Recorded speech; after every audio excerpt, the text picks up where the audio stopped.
Eu acredito que um dos pontos principais é a irresponsabilidade dos governantes e não querer gastar naquilo que não lhe dá voto. Parece, na concepção deles, que a população não vai saber que aquela diarreia foi causada pelaquela língua negra, pelaquela vala naquela casa da pessoa. Então, como isso não chega ao entendimento das pessoas, que a educação nossa também não é a melhor possível, os administradores não gostam de gastar muito tempo nem muito dinheiro no saneamento. É a razão que eu encontro para isso, já que o diagnóstico já foi feito. Nós sabemos que gastando mais em saneamento, vamos gastar menos em saúde. Mas isso parece que não foi absorvido, nem chegou à sensibilidade daqueles que chegam ao poder no nosso estado, no nosso município. Que o Rio de Janeiro hoje, se você conversar com o prefeito da cidade, durante uma hora, ele vai te falar de Porto Maravilha, de mobilidade urbana, de VLT, de BRT, vai falar da construção de clínica da família, vai falar da construção de escolas, mas não vai falar um segundo sobre o saneamento da Zona Oeste que ele prometeu resolver e até agora não resolveu. O pensamento central, o governo acha que tudo isso tem que ser feito por terceiros, que ele não é capaz, ou seja, aquilo que é uma política pública que deveria ser feita, executada, fiscalizada pelo próprio governo, ele acha que não é capaz e acha melhor entregar a terceiros. Coloca o lucro no meio disso aí, eu acho que não vai dar certo e eu acho que enquanto a gente não voltar a discutir o saneamento como uma política pública que é uma prioridade, não uma política pública terceirizável, nós não teremos melhora aqui no Rio de Janeiro sobre isso. Porque para o político, ele prefere construir um hospital, acha que construindo um hospital, ele vai tratar aquela doença, mas ele esquece que ele tem que atuar na prevenção. E a prevenção de doenças diarreicas é exatamente aumentar o saneamento básico naquela região.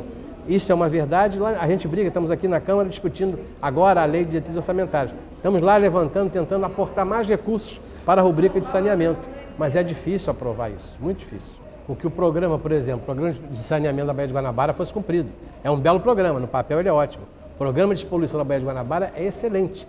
Nós deveríamos ter ele cumprido. Por que ele não foi cumprido? Por que ninguém foi preso por causa disso até hoje, não é verdade?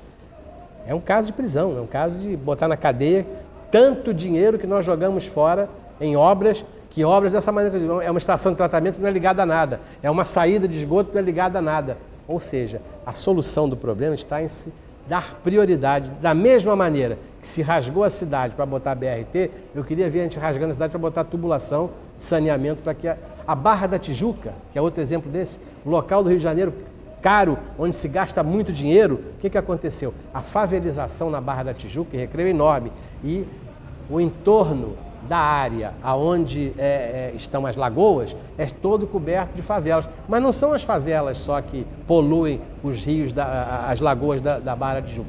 A maior poluição dos grandes condomínios, que também não foram obrigados a cumprir a lei e muitos deles não fazem tratamento e jogam também esgoto não tratado nas lagoas de Jacarepaguá e da Barra da Tijuca. A solução do problema é cumprir aquilo que está no papel. Os projetos são belíssimos. Lamentavelmente, os projetos não são cumpridos. E mais lamentável do que isso é que o povo que sofre não sabe e vota naqueles que estão fazendo isso há anos, repete o voto daquelas pessoas. Veja só, o Rio de Janeiro é tão importante que ele gasta pouco dinheiro no saneamento, mas gasta muito dinheiro criando um local para jogar golfe. Um esporte que no Rio de Janeiro, muito pouco conhecido, muito pouco importante, a não ser pela questão da Olimpíada.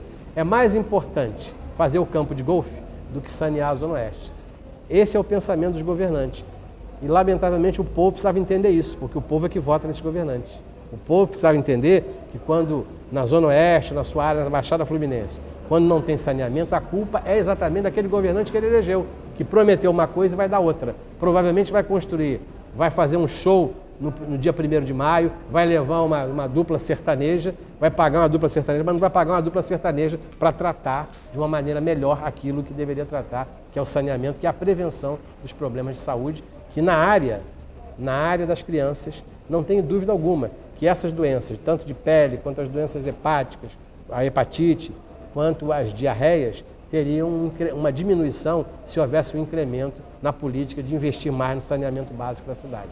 Você me fez uma pergunta, por que isso acontece? Eu acho que cada um daqueles que vai assistir esse seu trabalho, as pessoas que estão trabalhando, deveriam perguntar isso aos seus governantes.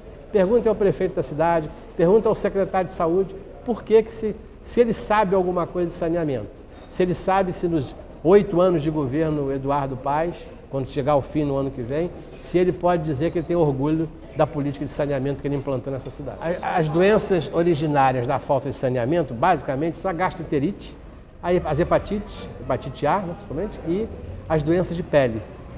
Essas doenças mais comuns, evidentemente, naquelas crianças que já se locomovem, naquelas crianças que moram em áreas carentes de saneamento, que mexem, muitas vezes brincam nas próprias valas, que brincam naquela região. A questão da água contaminada, da água não tratada, da água que é servida para essas crianças sem o devido tratamento.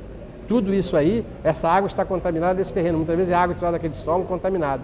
Então, estas são as doenças principais e é evidente que elas ocorrem porque essas pessoas vivem em áreas onde o saneamento não acontece. E é muito mais grave, evidente, nas crianças menores de 1 ano, a gravidade disso é muito maior. Os piores locais de saneamento são a Zona Oeste e as comunidades carentes na Zona Sul também.